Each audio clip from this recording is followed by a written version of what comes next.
Party کے لیے خدمات کی ایک توہین ہے کہ آپ کہیں کہ جی میں فلاں سے ملا ہوں تو اس وجہ سے جو ہے میں نے کوئی گناہ کبیرہ کیا ہے، اور میں ایسے رویوں کا عادی نہیں ہوں، آزاد منش آدمی ہوں۔ اور پھر اس وقت اگر میں کسی سے بھی ملا تو مجھے ایک ٹرولنگ فیس کرنی پڑی، ناراضگیاں مول لینی پڑی، لیکن اب ڈیٹ ہو چکا ہوں، مجھے یہ چیزیں کوئی مطلب ہے اپنے رویوں پہ نظر ثانی کے لیے مجبور نہیں کر سکتی۔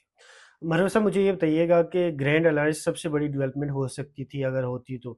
فیصل چودھری صاحب سے میں نے انٹرویو کیا جب انہیں فارغ کیا گیا، اس کے بعد انہوں نے کہا جی کہ مولانا صاحب کو ظاہر ہے ہماری ضرورت نہیں، ہمیں مولانا صاحب کی ضرورت ہے۔ جو پی ٹی آئی میں ابھی موجودہ جو لوگ بھائی جیسے شاید حقان عباسی صاحب ہیں، کھوکھر صاحب ہیں، ظاہر ہے ان کی اپنی ورث ہے، لیکن اگر مولانا صاحب کے ساتھ بات بن جاتی ہے، جیسے پی ڈی ایم بنی تھی، خان صاحب کی گورنمنٹ جو ہے وہ فارغ کیا گیا تھا اسے، تو سر کیا سمجھتے ہیں کہ تحفظات دونوں اطراف سے کیا ہے، اور کیا آپ کی دور اندیشی کیا کہتی ہے کہ کوئی اس طرح کا گرینڈ الائنس بن سکتا ہے، یہ دونوں ایک پیج پہ آ سکتے ہیں؟ جہاں تک اس سوال کا تعلق ہے، میں سمجھتا ہوں کہ ہم پی ٹی آئی کو بھی مولانا صاحب کی ضرورت نہیں ہے۔ میں فیصل چودھری صاحب کے اس بیان سے اتفاق نہیں کرتا ہوں، کیونکہ ضرورت کے وقت کام آنے والا شخص ہی میٹر کرتا ہے۔ تو ہماری ضرورت وہ کیوں پوری کرے اگر ہماری ضرورت ہے؟ اور ضرورت کیوں ہے؟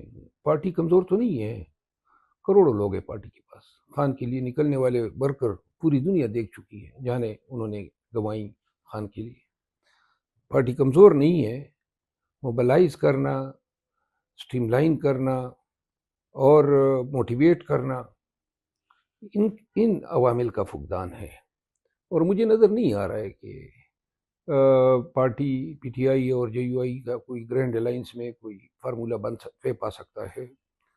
یہ ممکن نہیں ہے، کیونکہ جو توقعات لوگ لگائے بیٹھے ہیں وہ غلط توقعات لگائے بیٹھے ہیں۔ یہ مولانا صاحب نے ان توقعات پہ پورا اترنا نہیں ہے۔ سر مجھے یہ بھی بتائیے گا کہ اڈیالہ کے باہر کہا گیا کہ جی ہم نے کوئی کیمپ لگانا ہے اور وہاں کوئی احتجاج ریکارڈ کروانا ہے، لیکن اس پہ بھی متضاد خبریں سامنے آ رہی ہیں، تقسیم ہوتی ہوئی پی ٹی آئی نظر آ رہی ہے۔ تو آپ بارخواہ یہ کہتے ہیں کہ جی نئے لوگ یہ نکال سکتے، تو آپ کیا سمجھتے ہیں کہ اس ٹاپک پہ اسپیسیفکلی اس پہ بات کی جائے باہر کیمپ لگانے کی، تو اس پہ تقسیم کیوں ہے اور یہ لوگ کیوں نکال نہیں سکتے، حالانکہ پیچھے تو خان کا ہی نام موجود ہے؟ میرا خیال ہے اس حوالے سے پاکستان تحریک انصاف کے ورکرز کو اپنا کردار ادا کرنا چاہیے۔ ورکرز کا یہ حق ہے، ورکرز اور خان یہ ان دو سے ہی پی ٹی آئی بنی ہے۔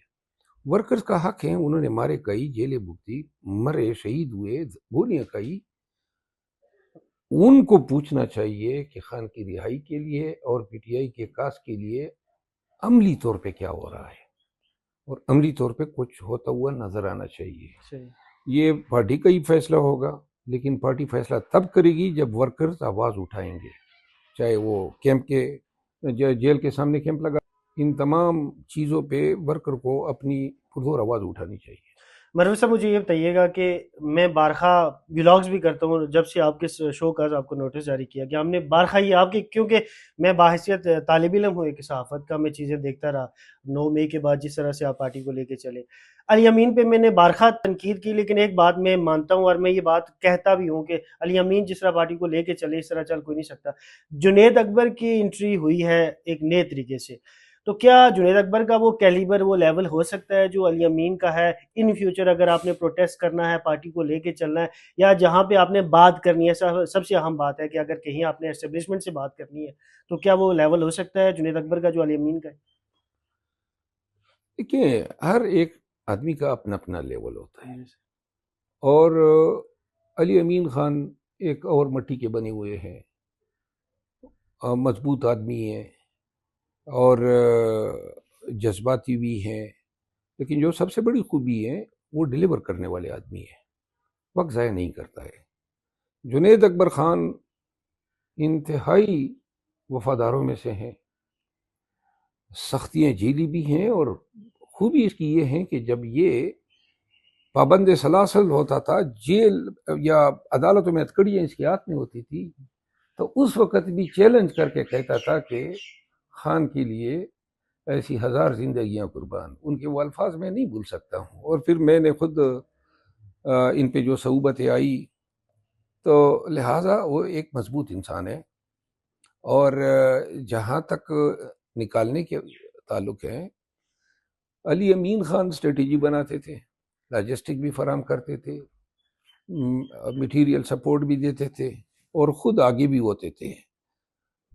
جنید اکبر خان جو ہیں ڈرپوک آدمی نہیں ہے، وہ بھی آگے آئے گا، لیکن ابھی چونکہ پہلی دفعہ یہ چینلائز کرے گا اپنے انرجیز کو، تو قبل از وقت یہ کہنا ہوگا کہ ان کی کارکردگی جو ہے وہ ماضی کی کارکردگی سے بہتر ہوتی ہے یا نہیں.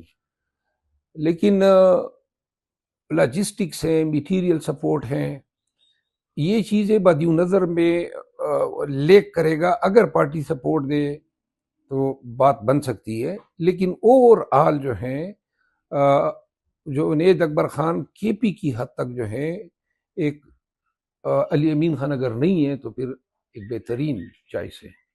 مجھے یہ بتائیے گا کہ موجودہ آپ سوچ کیا رہے ہیں؟ مطلب مختلف چیزیں ظاہر چل رہی ہیں کیونکہ شو کاز نوٹس، اس کے بعد پارٹی سے نکالنا، ساری چیزیں.